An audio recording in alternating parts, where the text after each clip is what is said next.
Mary H. Weir Public Library is taking part in Jumpstart Read for the Record, presented by West Virginia Public Broadcasting and TJX Companies.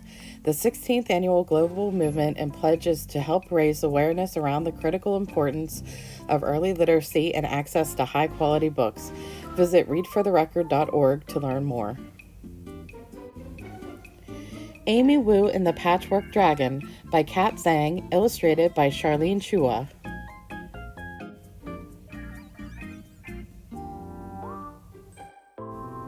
During story time, Miss Mary reads Amy's class a book about dragons. Dragons that hoard treasure, dragons that blow fire, dragons that fight knights in gleaming armor. Afterward, she tells everyone to make their own dragons.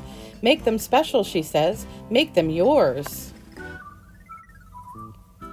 Sam draws a dragon with enormous teeth. He crafts the wings from postage stamps. Willa sculpts a dragon with a big fat belly. She strings daisies for the tail. Amy paints a dragon with a long, thin body. It has horns like a stag and claws like an eagle. Are you sure that's a dragon? Asks Sam. It doesn't look like a dragon, adds Willa. Amy says. Maybe they're right. Amy scribbles with her pencil and doodles with her crayons. She glues beads to the paper, and some to her hair. Bits of dragons emerge. Dragons with shiny green scales. Dragons with leathery wings. They look great. They look just like the dragons in Miss Mary's book, but none of them work. None of them feel quite right. These dragons are not the dragons Amy wanted to make. Time to clean up, says Miss Mary. I'm not done, cries Amy.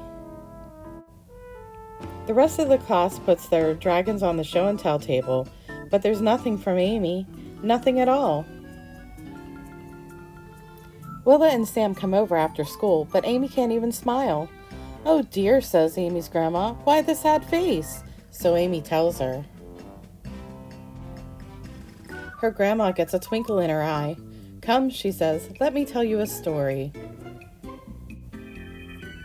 She tells them about dragons that bring down the rain, dragons that are wise and just, dragons that fly without wings. Amy runs to the attic. She remembers where she got the idea for her dragon. She pulls out something red and yellow, something with a big fat snout and golden horns. A dragon, gasps Sam and Willa. A dragon, agrees Amy. Amy's grandma puts on the costume's head, and Amy puts on the tail. Together they dance down the attic steps and roar through the house. Maybe you can bring it to school, says Sam.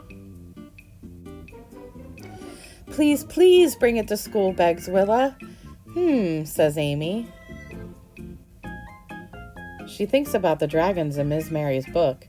She thinks about the dragons in Grandma's story. Bringing this dragon to class would be great, but there's something missing. Something to make the dragon Amy's. After Sam and Willa go home, Amy begins to plan. She shows her sketches to her family. Will you help me, she asks. They measure out fabric and cut it into shape. They carve a cardboard frame and fasten the cloth. Amy knots together 3 silk scarves. Then she adds some beads. Ready? Asks Grandma. Amy takes a deep breath. Ready, she says. Amy comes to school with a big paper bag. The other children gather around. Is it your dragon? Asks Willa. Show us, cries Sam. Amy puts on the dragon's head. She invites Willa and Sam beneath the dragon's tail. Together they dance through the classroom and roar between the desks. Everybody cheers. Ms. Mary laughs so hard she can't even breathe. Amy's dragon is red and yellow. It has a big fat snout and golden horns. It has enormous green wings and a tail of 3 silk scarves and beads and glitter, lots of glitter. It works splendidly. It feels just right. It is exactly the dragon Amy wanted to make. Eastern dragon. The Eastern dragon is a symbol of good luck and strength in many cultures. It usually has a long, thin body and no wings. Its horns look like stag antlers, and its claws look like eagle claws. Its body is covered in scales. Eastern dragons come in many different colors and can have a wide range of magic powers, depending on the story. Often they are very intelligent. Western dragon. Western dragons usually have 4 legs and 1 pair of big leathery wings. Like Eastern dragons, their bodies are covered in scales. Unlike Eastern dragons, they often breathe fire. Stories about Western dragons tend to show them as greedy creatures that live in caves and love treasure. Their horns tend to be sharp and pointy, and their claws look like lizard claws. Thanks for reading Jumpstart's special edition of Amy Wu and the Patchwork Dragon by Kat Zhang. This year is Jumpstart's 16th annual Read for the Record campaign. We are so excited to bring readers this wonderful story of creativity, problem solving, and making something that feels just right. Find more activities at readfortherecord.org.